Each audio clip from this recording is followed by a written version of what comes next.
ድርሳነ መስቀል የካቲት ወር ምዕራፍ 16 በስመ አብ ወወልድ ወመንፈስ ቅዱስ አሐዱ አምላክ። በየካቲት ወር የሚነበብ የጌታችን የአምላካችንና የመድኃኒታችን የኢየሱስ ክርስቶስ የመስቀሉ ድርሳን እናነባለን። የጌታችንም የመስቀሉ ሞገስ ከገዳማችን ከደብረ ሊባኖስ ጋር ይኑር ለዘላለሙ አሜን። ከዚያም ቅድስት እሌኒ ከነገሰች በኋላ ያለ እረፍት በጾም በጸሎት በመስገድ በቀንና በሌሊት በመትጋትም እግዚአብሔርን እያገለገለችው በእውነትም ፍርድን እየፈረደች በፍቅር በትህትና ሕዝቦቿን እያስተዳደረች እና እየመራች ኖረች። ከዚህም በኋላ የጌታ ክርስቶስን መስቀል ለመፈለግና ለመግለጽ ወደ ኢየሩሳሌም አገር ትሄድ ዘንድ በልቧ አሰበች። የክብር ባለቤት የሆነ የጌታ ክርስቶስን መስቀልም ለመፈለግ ወደ ኢየሩሳሌም አገር ትሄድ ዘንድ በመለኮትም ደም የከበረ የተሰወረ መስቀሉንም ይገልጽላት ዘንድ አስቀድማ ወደ እግዚአብሔር በጸሎት ማለደች። በሮሜ ሀገር የሚኖሩትን ታላላቆቹን ሰዎች ሰበሰበቻቸውና አባቶቼና ወንድሞቼ ሆይ ጽድቅን ከሚያስገኝ ከበጎ ስራ ሁሉ የሚበልጥና የሚሻል ምንድነው? አለቻቸው። የሮሜ ታላላቅ ሰዎችም ለንግስት እሌኒ እንዲህ ብለው መለሱላት። ንግስት እመቤታችን ሆይ ቅዱስ ስሙን በመፍራት በጾምና በጸሎት እግዚአብሔርን ከማገልገል የሚበልጥና የሚሻል ለነፍስና ለስጋ በምድር ላይ ሌላ ስራ እኛ አናውቅም አሏት። ንግስት እሌኒም ለነፍሳችሁና ለስጋችሁ የሚጠቅም ይህን መልካም ነገር ስታውቁ ባለማወቃቸው የከፉ አመፀኞች አይሁድ በምድር ውስጥ የቀበሩትን የክብር ባለቤት ጌታ ክርስቶስ የተሰቀለበትን መስቀሉን በመፈለግ የማትደክሙ ለምንድን ነው? አለቻቸው። ይህንንም ተናግራ መኳንንቱን፣ መሳፍንቱን፣ የሮሜ ሀገር ታላላቆችን፣ እውቀት ያላቸውንና ጥበበኞችን ሁሉንም በአንድነት ሰበሰበቻቸው። ሁሉም በተሰበሰቡ ጊዜ ንግስት እሌኒ እንዲህ ስትል ጠየቀቻቸው። አባቶቼ፣ ወንድሞቼ፣ የምትወዱኝ የምወዳችሁ ወገኖቼ ሆይ የክብር ባለቤት ጌታ ኢየሱስ ክርስቶስ ተሰቅሎበት በደሙ ስለከበረ መስቀሉ ዜና ንገሩኝ። ራሱን የመቱበት ሽመል ወዴት አለ? እግሮቹንና እጆቹን የቸነከሩባቸው አምስቱ ችንካሮችስ ወዴት አሉ? የክብር ባለቤት ጌታችን በዕፀ መስቀል ላይ ተሰቅሎ ሳለ በተጠማ ጊዜ ሐሞትና መጻጻውን ያጠጡበት ሰፍነግ ወዴት አለ? አለቻቸው። የሮሜ አገር ታላላቆች ሰዎችም እንዲህ ብለው መለሱላት። በእግዚአብሔር ልጅ ደም የከበረ ዕፀ መስቀሉን ወዴት እንደቀበሩት አልሰማንም፣ ይህን ነገር እኛ አናውቅም አሏት። ሊቀ ጳጳሳቱ ግን ለከበረች እሌኒ መልሶ እንዲህ አላት። ንግሥት ሆይ ከብዙዎች አዋቂዎች ከአስተዋዮች ከመጻሕፍትም እንዲህ ሲሉ ከታናሽነቴ ጀምሬ ሰምቻለሁ። ቀራንዮ በሚባል ቦታ አዳምንና ልጆቹን ለማዳር የክብር ባለቤት ጌታችን እንደተሰቀለ በጎልጎታም እንደተቀበረ በሦስተኛው ቀን ከሙታን ተለይቶ እንደተነሳ በ40 ቀንም በክብር በምስጋና ወደ ሰማይ እንዳረገ ሰምቻለሁ አላት። ስለ ጌታ ክርስቶስ ዕፀ መስቀልም ዳግም የሰማሁት ክፉዎች አይሁድ ምድሩን ጥልቅ አድርገው ቆፍረው እንደቀበሩት ከቀበሩትም በኋላ ጥራቂያቸውን በላዩ እንደከመሩበት ሰምቻለሁ። ነገር ግን በየት ቦታ እንደከበረ አላውቅም አላት። የሮሜ ሀገር ሰዎችም የክብር ባለቤት ጌታችን ኢየሱስ ክርስቶስ የተሰቀለበት የከበረ መስቀሉን ዜና ክፉዎች አይሁድም እንደቀበሩት በሰሙ ጊዜ ከዚህ ነገር የተነሳ እጹብ እጹብ ብለው እጅግ አደነቁ። የሮሜ ሀገር ታላላቆች ሰዎችም እንዲህ አሏት። ንግሥት ሆይ ፈጥነሽ ወደ ኢየሩሳሌም አገር ሂጂ፣ የአይሁድንም ወገኖች ሁሉንም በአንድ ቦታ ሰብስቢያቸውና የክብር ባለቤት ስለሆነ ስለ ጌታ ክርስቶስ ዕፀ መስቀል አባቶቻቸው ወዴት እንደቀበሩት በማስገደድ መርምሪያቸው። እነርሱም በእግዚአብሔር ልጅ ደም የከበረ ዕፀ መስቀልን ዜና ይነግሩሻል አሏት። ይህም ምክር ለንግሥት እሌኒ ፈጽሞ ደስ አሰኛት። እግዚአብሔርንም የማለደች በመንግስቷ ዙፋን 7 ዓመት ያህል ኖረች። ከዚህም በኋላ ልጇ ቆስጠንጢኖስን በመንግስቷ ዙፋን ላይ አስቀምጣ አነገሰችው። እንዲህም ስትል አስተማረችው፣ አማጸነችውም። ልጄ ሆይ ከሌሊቱ 6 ሰዓት ጀምሮ እስከ ቀኑ 3 ሰዓት ድረስ ለጸሎት በመትጋት ፈጣሪ እግዚአብሔርን አገልግለው። ከቀኑ 3 ሰዓት እስከ ቀኑ 6 ሰዓት በፍርድ አደባባይ በዙፋን ላይ ተቀመጥ። ለታላቅ ለታናሽ ባለማድላት የተስተካከለ እውነተኛ ፍርድን በመፍረድ ሕዝብን አስተዳድር። ከቀትር እስከ 9 ሰዓት ሕዝብንና መንግስትን በጤና በሰላም ይጠብቅልህ ዘንድ ወደ ፈጣሪ እግዚአብሔር ልመናን መልጃን በጸሎት ብዛት አድር። ከ9 ሰዓት ፀሐይ እስከሚገባ ታላቅ ምሳ አድርግና ድሆችን፣ ምስኪኖችን፣ የተራቡትንም ሁሉ ሳትለያይ አብልተህ አጠጥተህ አጥግባቸው። አንተም ሁልጊዜ በየሰዓቱ ሁሉ እግዚአብሔርን በመፍራት ጸንተህ ኑር። ከትእዛዞቹና ከሕጉ ወደ ቀኝም ቢሆን ወደ ግራም ቢሆን ፈቀቅ አትበል። ይህንም ትእዛዞችንና የእውነት ነገሮችን ለልጇ ቆስጠንጢኖስ ካስተማረችውና ከመከረችው በኋላ ንግሥት እሌኒ የክብር ባለቤት የጌታ ክርስቶስን መስቀል ትፈልግ ዘንድ ወደ ኢየሩሳሌም ሀገር ተጓዘችና በ1 ዓመት ወደ ኢየሩሳሌም ሀገር ደረሰች። ወደዚያም ከደረሰች በኋላ ከሴትና ከልጅ በቀር የአይሁድን ሕዝብ ከታናሽ እስከ ታላቆች ሰብስባ የክብር ባለቤት ስለሆነ ስለ ጌታ ክርስቶስ መስቀል ጠየቀቻቸው። ማንም ምንም የነገራትና ያጫወታት የለም። ግን ሁሉም የአይሁድ ወገኖች ስለ ክርስቶስ ዕፀ መስቀል ምንም አናውቅም፣ ስለ ዜናውም በጆሮቻችን ምንም አልሰማንም አሏት። በሦስተኛውም ቀን ታላቅ ጉባኤ አድርጋ የአይሁድን ሕዝብ ሁሉንም ሰበሰበቻቸውና መረመረቻቸው። እንዲህም አለቻቸው፣ እናንተ የእስራኤል ልጆች ሆይ የከበረ ዕፀ መስቀልን አባቶቻችሁ የቀበሩት ወደየት ነው? ንገሩኝ አለቻቸው። እነርሱም አናውቅም አሏት። እርሷም እንዲህ አለቻቸው፣ ይህን ምክንያት በመናገር ከእጄ እንደማታመልጡ እኔ እነግራችኋለሁ። ነገር ግን ጌታ ክርስቶስ በላዩ ስለተሰቀለበት ዕፀ መስቀል ግልጥ አድርጋችሁ ንገሩኝ። እርሱም በአርአያውና በምሳሌው የፈጠራችሁ አምላካችሁ ኢየሱስ ክርስቶስ ነው። በእግዚአብሔር ልጅ ደም የከበረ ዕፀ መስቀሉን አባቶቻችሁ የቀበሩበትን ካልነገራችሁኝና ቦታውን ካላሳያችሁኝ፣ ይህንንም ምስጢር ለእኔ ገልጣችሁ ካልነገራችሁኝ ግን በክፉ አሟሟት ትሞታላችሁ። መላዋ ሀገራቸውም ከአውራጃዎቿና ከሚጎራበቷት ሀገሮች ሁሉ ጋር ምድረ በዳ ትሆናለች አለቻቸው። ከእርሷ ጋር ብዙዎች ኃያላን ሰራዊት የጦር መኮንኖችም ነበሩና ንግሥት እሌኒ ወደ ኢየሩሳሌም በተጓዘች ጊዜ የተከተሏት ሰራዊት ቁጥራቸው በኮር የተጫኑ 3000 ፈረሶች የተቀመጡ 3000 ብረት ለበሶች 3000 ሰይፎችንና ጦሮችን የያዙ 3000 ሌላው ሰራዊት ግን እንደ ሰማይ ከዋክብትና በባህር ዳር እንዳለ አሸዋ ብዛታቸው ቁጥር የለውም ነበር። ዳግመኛ ታላቅ ጉባኤ አድርጋ የአይሁድን ሕዝብ በአንድ ቦታ ሰበሰበቻቸው። እንዲህም ብላ መረመረቻቸው፣ እናንተ የአይሁድ ሕዝብ ክፉዎች፣ አባቶቻችሁ ቀብረው የደፈኑትን የክብር ባለቤት የጌታ ክርስቶስን መስቀል ቦታውን አሳዩኝ አለቻቸው። እነርሱም የአይሁድ ሕዝቦች ለንግሥት እሌኒ እኛስ ስለዚህ ነገር ምን አናውቅም ብለው መለሱላት። ንግሥት እሌኒ እንዲህ አለቻቸው፣ የአይሁድ ሕዝቦች አባቶች የተቀበሩበትን ልጆች አያውቁምን? አሁንም የጌታ ክርስቶስ መስቀል የተቀበረበትን ንገሩኝ አለቻቸው። የአይሁድም ሕዝብ ሁሉ በአንድነት እኛ አናውቅም ብለው መለሱላት። በዚያን ጊዜ ስለ አይሁድ የልብ ክፋት ንግሥት እሌኒ በብዛት አዘነች። በማግስቱም ሃይማኖታቸውና ምግባራቸው የቀና ከኃያላን ነገድ አማንያን የሆኑ ሰዎች ወደ ቅድስት እሌኒ መጥተው እንዲህ አሏት፣ እመቤታችን ሆይ እኛ ግን ጌታ ክርስቶስን ከሰቀሉት ወገን አይደለንም። ግን ጌታ ክርስቶስን ከሰቀሉት ወገን የሆኑ በመካከላችን ተደብቀዋል አሏት። ንግሥት እሌኒም ተደብቀዋል የምትሏቸው እነዚያ ሰዎች ወዴት አሉ አለቻቸው። እነሱም ቦታቸውን እኛ እናውቃለን አሏት። ስለ ጌታ ክርስቶስ ዕፀ መስቀል ተመረመራቸው ዘንድ ወደ እርሷ ፈጥነው እንዲያመጧቸው አዘዘቻቸው። እነርሱም በፍጥነት አምጥተው በፊቷ አቆሟቸው። እሊህ ዓመፅንና ክፋትን የተመሉ አላውያን የአይሁድ ሕዝብ ግን በሥጋቸውም በነፍሳቸውም የሚጠፉበትን የሞት ምክር እርስ በርሳቸው መከሩ። የክብር ባለቤት የሆነ ስለ ጌታ ክርስቶስ ዕፀ መስቀል ለእሌኒ ንግሥት አባቶቻቸው የቀበሩበትን እንዳይነግሯት ጽኑ መሐላን ተማማሉ። እርስ በርሳቸውም እንዲህ ተባባሉ፣ የጌታ ክርስቶስን መስቀል አባቶቻችን ቀብረው የደፈኑበትን ቦታ ብንነግራት ከርስታችን ትነቅለናለች፣ መከራም ታጸናብናለች፣ ከእኛ አንድ ሰው እንኳ ሳይቀር ሁላችንንም ታጠፋናለች ብለው እንዳይነግሯት በዚህ ምክር ተስማሙ። እነዚያም አማንያን ሰዎች እነዚያ ክፉዎች አይሁድን አምጥተው በንግሥት እሌኒ ፊት ባቆሟቸው ጊዜ እንዲህ ብላ መረመረቻቸው፣ እናንተ የአይሁድ ወገኖች ሆይ የክብር ባለቤት የሆነ ስለ ጌታ ክርስቶስ ዕፀ መስቀል እውነቱን ንገሩኝ። አባቶቻቸውም ወዴት ቀብረው እንደደፈኑት እውነት የሆነ ነገርን በትክክል ንገሩኝ አለቻቸው። ሁሉም አንድ ሆነው በአንድ ቃል እንዲህ ሲሉ መለሱላት፣ እኛ የሆነውን ምንም አናውቅም። አባቶቻችንም ሰው አልሰቀሉም፣ መስቀልንም በምድር ውስጥ አልቀበሩም። እመቤታችን ሆይ የኢየሩሳሌምን ሰዎች ነገረ ስራቸውን የምትቀበይ ለምንድን ነው? እነርሱ ከጥንት ጀምሮ ጠላቶቻችን ናቸውና። እሊህም የኢየሩሳሌም ሰዎች አስቀድሞ ንጉሳችን ቂሳርን ከድተው እኛ አባቱንና እናቱን የምናውቅ ኢየሱስ የሚባል ሰው አነገሱ። ደሙንም በእኛና በልጆቻችን ላይ መለሷት። ንግሥት ሆይ የኢየሩሳሌም ሰዎች ከቀድሞ ጀምሮ ጠላቶቻችን እንደሆኑ እወቂ አሏት። ንግሥት እሌኒም አይሁድን እንዲህ አለቻቸው፣ መስቀልንስ እንደሰቀላችሁት እኛ አባቱንና እናቱን የምናውቅ ብላችሁ የኢየሱስ ክርስቶስን ስሙን ጠርታችሁ በቃላችሁ አምናችኋል። የአባቱ ስም ማን ነው? የእናቱ ስም ማን ነው አለቻቸው። አይሁድም ንግሥት እሌኒን የአባቱ ስም ዮሴፍ ጸራቢ ይባላል፣ የእናቱም ስም ማርያም ትባላለች ብለው መለሱላት። ንግሥት እሌኒም የአይሁድን ወገኖች እንዲህ አለቻቸው፣ ክርስቶስ ሳይወለድ ዮሴፍ ሙታንን አስነስቷልን? ለምጽን አንጽቷልን? አጋንንትን አስወጥቷልን? የዕውሮችን ዓይኖቻቸውን አብርቷልን? በሁለት ዓሣ በ5 የገብስ እንጀራ 5000 ሰዎችን አጥግቧልን? እናንተ የአይሁድ ሕዝቦች ስሙኝ ልንገራችሁ፣ ከቄሳር በቀር ንጉሥ የለንም። የኢየሩሳሌምም ሰዎች ኢየሱስን አነገሱት ብላችሁኛል። ንጉሳችሁ ቄሳር ኢየሱስ ሳይወለድ በታቦር ተራራ ራስ ድንቅ ታምራትን አድርጓልን?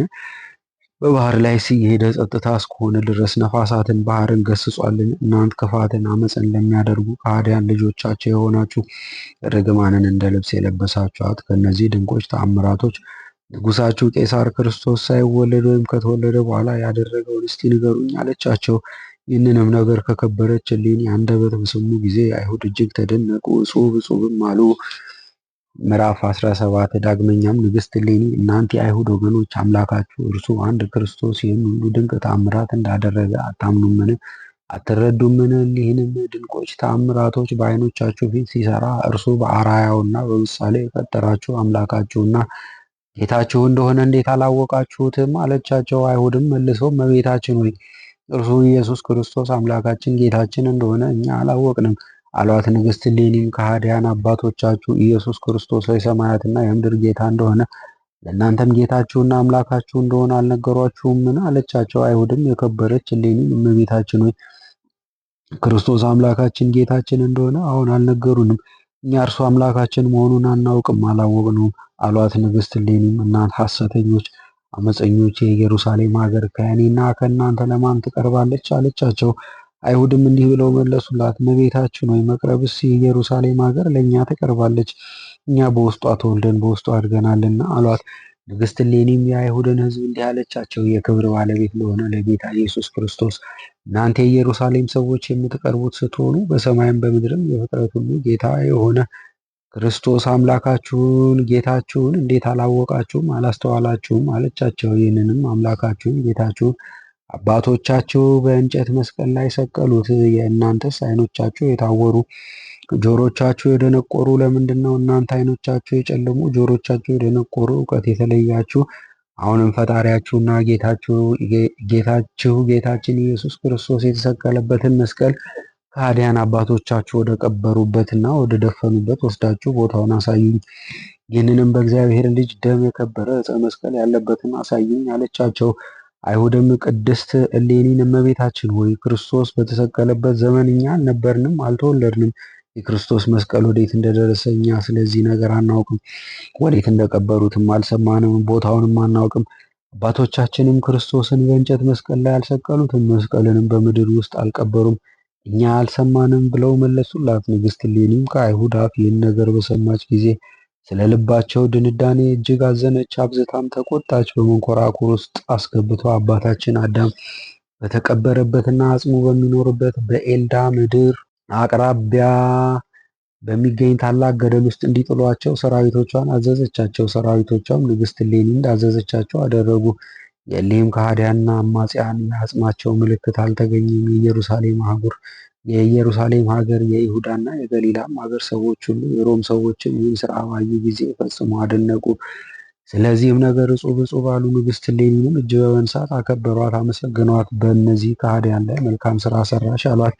ከዚያም ከ3 ቀኖች በኋላ ንግሥት እሌኒ ታላቅ ጉባኤ አደረገች። የቀሩትን የአይሁድን ሕዝብ የዕብራውያንን ነገድ ሁሉ ሰብስባ እንዲህ አለቻቸው፣ እናንተ የአይሁድ ወገኖች የጌታ ክርስቶስ ዕፀ መስቀል የተቀበረበትን ቦታ ንገሩኝ፣ አመልክቱኝ አለቻቸው። ሁሉም በአንድነት መልሰው እንዲህ አሏት፣ እኛ በዚያ ወራት አልነበርንም፣ ስለ ክርስቶስ መስቀል ነገርም አናውቅም አሏት። ንግሥት እሌኒ መልሳ እናንተ የእስራኤል ሕዝቦች ሆይ ይህን በማለት ከእጄ አታመልጡም፣ በወንድሞቻችሁ ላይ የደረሰ በእናንተ ላይ እንዳይደርስ ስለ ጌታ ክርስቶስ መስቀል ንገሩኝ እንጂ ከእጄ አታመልጡም አለቻቸው። በዚያንም ጊዜ በሁሉም የአይሁድ ሕዝቦች ላይ መፍራትና መንቀጥቀጥ መጣባቸው። ወደ ንግሥት እሌኒም ቀርበው እንዲህ አሏት፣ እኛ ይህን ነገር አናውቀውም፣ ነገር ግን ስማቸው ኪራኮስ፣ አሚኖስ የሚባሉ 2 አረጋውያን በእኛ ዘንድ አሉ። እነርሱ ስለ ጌታ ክርስቶስ መስቀል ነገር ያውቃሉ፣ ይነግሩሽ ዘንድ እመቤታችን ሆይ እነርሱን ስለዚህ ነገር ጠይቂ አሏት። ያን ጊዜ ይህን ነገር ስትሰማ ንግሥት እሌኒ እነዚያን አረጋውያን ያመጧቸው ዘንድ የአይሁድን ሕዝብ አዘዘቻቸው። እነርሱም እነዚያን አረጋውያን አመጧቸውና በፊቷ አቆሟቸው። ንግሥት እሌኒም አባቶቼ ስለ ጌታ ክርስቶስ ዕፀ መስቀል ዜናውን ንገሩኝ፣ አባቶቻችሁ የቀበሩበትን ቦታውን ለእኔ ያሳዩኝ አለቻቸው። እሊህ አረጋውያንም ለንግሥት እሌኒ እንዲህ ብለው መለሱላት፣ እኛ ይህን ነገር አናውቅም፣ ስለ ክርስቶስ ዕፀ መስቀል ምንም አልሰማንም። አባቶቻችንም ሰውን ወይም ክርስቶስን አልሰቀሉም፣ መስቀሉንም በምድር ውስጥ ቀብረው አልደፈኑም አሏት። ንግሥት እሌኒም አገልጋዮቿንና ሰራዊቶቿን እህል ውሃን ከልክለው እግሮቻቸውን እጆቻቸውን በእግር ብረትና በዛንጅር አስረው በጨለማ ቦታ ውስጥ አድርገው እጅግ በረሃብ እንዲያሰቃዩአቸው አዘዘቻቸው። ንግሥት እሌኒም እንደማይነግሯትና እንደማያሳዩት በተመለከተችና ባስተዋለች ጊዜ እጅግ አዘነች፣ የምትሰራውንም አጣች። በዚያንም ጊዜ ፈጥና ተነሳች፣ በእግዚአብሔርም በጥበቡ ኃይል መላእክት እየመሯት ሄደችና ወደ ቤተልሔም ገብታ የታላቅ ንጉሥ ሀገሩ ቤተልሔም ሆይ ሰላምታ ይገባሻል አለች። በዚያም 7 ቀን ጸለየች፣ ለመነች። የከበረ መስቀሉን ይገልጽላት ዘንድ እያለቀሰች ወደ እግዚአብሔር በመስገድ ማለደች። ከዚያም ተነስታ የክብር ባለቤት ጌታችን ኢየሱስ ክርስቶስ በውስጧ ወደ ተወለደባት በረት ሄደች። የዓለሙ ሁሉ ጌታ በውስጥሽ የተወለደብሽ በረት ሆይ ሰላምታ ይገባሻል አለቻት። በዚያም 7 ቀን ጸለየች፣ ለመነችም። በልዕልና የሚኖር መስቀሉንም ይገልጽላት ዘንድ ወደ መድኃኒታችን የእግዚአብሔር ኢየሱስ ክርስቶስ በመስገድ ማለደች። ከዚያም ተነስታ ሄደችና ወደ ዮርዳኖስ ወንዝ ደረሰች፣ በውስጡም ተጠመቀች። በዚያም 7 ቀን ጾመች፣ ጸለየች። የተመሰገነ የከበረ መስቀሉንም ይገልጽላት ዘንድ ወደ እግዚአብሔር በመስገድ ማለደች። ከዚያም ተነስታ ሄደች። ክብር ይግባውና ጌታችን ኢየሱስ ክርስቶስ በውስጡ ወደ ጾመበት ወደ ቆሮንቶስ ዱር ደረሰች እና በዚያ 7 ቀን ጾመች፣ ጸለየች። የተባረከ የተመሰገነ መስቀሉንም ይገልጽላት ዘንድ ወደ እግዚአብሔር ማለደች። ከዚያም ተነስታ ሄደች። ጌታችን ኢየሱስ ክርስቶስ የጌትነቱን ምስጢር ወደ ገለጸበት ደብረ ታቦር ደረሰች። በዚያም 7 ቀን ጾመች፣ ጸለየች። ብርሃን የሆነ መስቀሉንም ይገልጥላት ዘንድ ምስጉን ወደሆነ እግዚአብሔር ማለደች። ከዚያም ተነስታ ሄደች። የክብር ባለቤት መድኃኒታችን ኢየሱስ ክርስቶስ ወደ ተሰቀለባት ቦታ ቀራንዮ ደረሰች። በዚያም 7 ቀን ጾመች፣ ጸለየች። የተቀደሰ የከበረ መስቀሉንም ይገልጥላት ዘንድ ወደ አሸናፊ እግዚአብሔር ማለደች። ከዚያም ተነስታ ሄደች። ግሩም አምላክን የወለደች የእመቤታችን ቅድስት ድንግል ማርያም መቃብሯ ወዳለበት ጌቴሴማኒ ደረሰች እና በዚያ 7 ቀን ጾመች፣ ጸለየች። የተመሰገነ የከበረ መስቀሉን ይገልጥላት ዘንድ ወደ ጌታችን ወደ አምላካችንና መድኃኒታችን ኢየሱስ ክርስቶስ ወደ እናቱ እመቤታችን ማርያም እየሰገደች ማለደች። ከዚያም ተነስታ ሄደች። ጌታችን ኢየሱስ ክርስቶስ ወደ ተቀበረበት ቦታ ደረሰች እና የኃያላን ጌታ የነገስታት ንጉሥ የፍጥረታት ሁሉ ፈጣሪ በውስጥሽ 3 መዓልት 3 ሌሊት ያደረብሽ ሰላምታ ይድረስሽ ብላ ተሳለመቻት። በዚያም ጾመች፣ ጸለየች፣ ሰገደችም።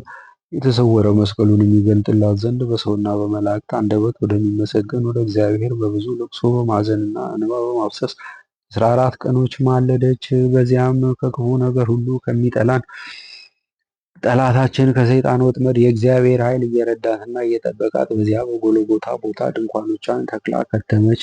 በዚያም ንግሥት እሌኒ በከተመችበት በጎልጎታ ቦታ ለስም አጠራሩ ክብር፣ ምስጋና፣ ስግደት የሚገባው በእግዚአብሔር ልጅ ደም የከበረ መስቀሉን ስለመውደድና እርሱንም ስለመፈለግ ነቢያት፣ ሐዋርያት፣ ጻድቃን፣ ሰማዕታት ተሰበሰቡ። ከእርሳቸውም በሕይወተ ሥጋ የነበሩ አሉ፣ ከእርሳቸውም በአጸደ ነፍስ የመጡ አሉ።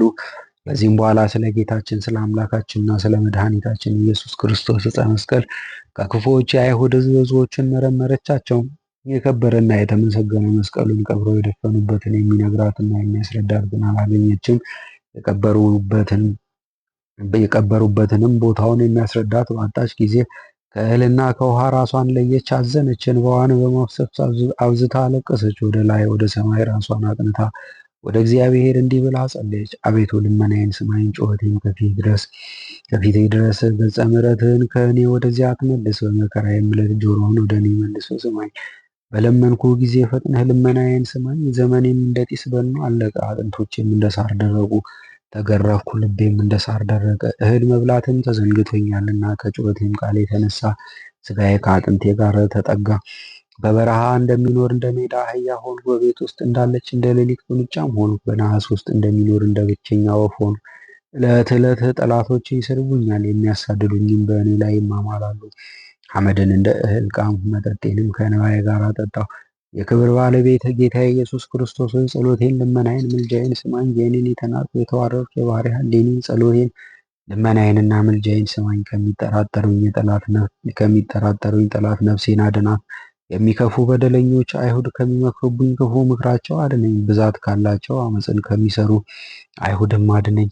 የክብር ባለቤት ጌታዬ ፈጣሪና መድኃኒቴ ኢየሱስ ክርስቶስ ሆይ ስለ ወዳጀ አብርሃም ስለ ብላቴና ይስሐቅ ስላከበርከው እስራኤል የተባለ ያዕቆብም ስለወለደችህ እመቤታችን ድንግል ማርያም ስላጠመቀ ዮሐንስ ስለ ሁሉም ነቢያቶች ስለ ደቀ መዛሙርቶች ሐዋርያትም ስለ ቅዱሳኖችህም ሁሉ ሃይማኖቴን ፍጹም አድርገው ጸሎቴንና ምልጃዬንም ተቀብለ በከበረ ደም የከበረ መስቀልህን ግለጥልኝ። ክብሩን፣ ስልጣኑን፣ ችሎታውን፣ ቃል ኪዳኑንና ልዕልናውን ፈጽሞ ያጠፉት ዘንድ ክፉዎች አይሁድ የቀበሩበትንና የደፈኑበትን ቦታውን ግለጥልኝ ብላ ጸለየች።